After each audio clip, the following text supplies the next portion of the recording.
চাচা, বাড়ি ঘর এত সাজানো কেন? আর হেনা কোথায়? আবার আইছে গরিব চৌধুরী। শ্বশুর আসেন ভেতরে আসেন। আপনারা দুজন একটু অপেক্ষা করেন, আমার আম্মুকে ডেকে আনি। আম্মা যান, আপনার সোনার ছেলেকে দেখতে কে এসেছে, আসেন। আরে কপাল পোড়া ভাজা ভাজা না মা,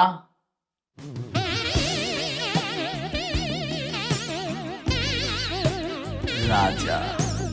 ঠিক আছে, তুই আমারে মেয়ে দেখাইলে তো সুন্দর, এখন দেখি মেয়ের মোচ আছে। ও আসলে টিকটক করে তো ফিল্টার দিতে ভুলে গিয়েছি। বলেন শ্বশুর আব্বা, কি কি খাবেন? এই আমরা কি এখানে খেতে এসেছি নাকি? আমরা দেখতে এসেছি আমার মেয়ে যে এখানে থাকবে, কিভাবে থাকবে, অ্যাজ এ ইনফ্লুয়েন্সার ড্যাড। আমার তো এই জিনিসগুলো দেখার বিষয়। মা, তুই এখানে বস, আমি ওদের বাসা দেখে আসি।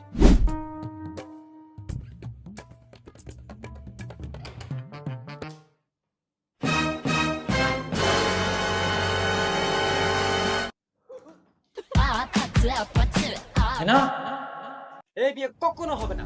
কেন আব্বা যান? কারণ তোর ওয়াশরুমে অনেক দুর্গন্ধ এবং জীবাণু।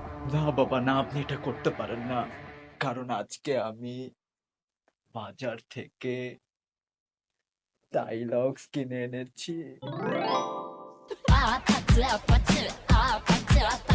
ডায়লগস পরিবারের অন্যতম সদস্য।